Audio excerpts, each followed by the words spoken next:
2019 കൊള്ള, ആ കൊള്ള മറച്ചു പിടിക്കാൻ വേണ്ടിയിട്ടാണ് 2025 ഇതേപോലെ തന്നെ, അതായത് ഈ ശബരിമലയിലെ ഈ പ്രത്യേക ഈ പരിധി വിട്ടിട്ട് അതിനുള്ളിലുള്ള ഒരു വസ്തുവകകളും പുറത്തേക്ക് കൊണ്ടുപോകാൻ പാടില്ല. അങ്ങനെ കൊണ്ടുപോകണമെങ്കിൽ ഹൈക്കോടതിയുടെ മുൻകൂർ അനുവാദം വാങ്ങണം.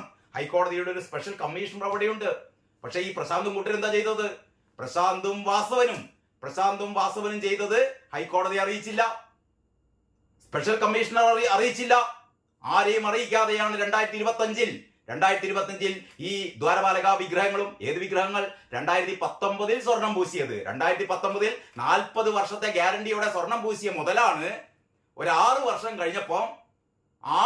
കഴിഞ്ഞപ്പം പ്രശാന്തും വാസവനും കൂടി വീണ്ടും സ്വർണം പൂശാൻ വേണ്ടിയിട്ട് തട്ടിപ്പുകാരൻ എന്ന് മനസ്സിലാക്കിയ പോറ്റിയെ തന്നെ വീണ്ടും ഏൽപ്പിക്കുന്നത്. നോക്കണം നിങ്ങൾ. എനിക്ക് തോന്നി 2019 കൊള്ളയേക്കാൾ ഏറ്റവും വലിയ കൊള്ള എന്ന് പറയുന്നത് 2025 കൊള്ളയാണ്. SIT പ്രശാന്തിനെ ഇപ്പോഴിതാ വീണ്ടും മൊഴിയെടുക്കുന്നു. പ്രശാന്തിനെ മൊഴിയെടുത്തു കഴിഞ്ഞാൽ മിക്കവാറും സംഭവിക്കാൻ പോകുന്നത്, ഈ പറയുന്ന 4-ാം തീയതി വോട്ടെണ്ണൽ കഴിഞ്ഞാൽ 5-നോ 6-നോ 7-നോ വാസവനെയും SIT ചോദ്യം ചെയ്യും.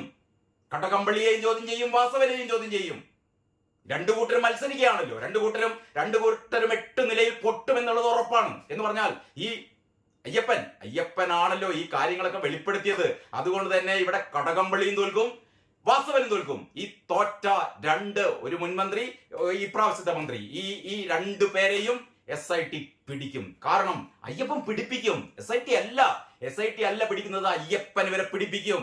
എന്ന് പറഞ്ഞാൽ ജയിലിലേക്ക് പോകാൻ പോകുന്നത് വാസവൻ, പ്രശാന്ത്, കടകംപള്ളി, പത്മകുമാർ, വാസു പോരെ.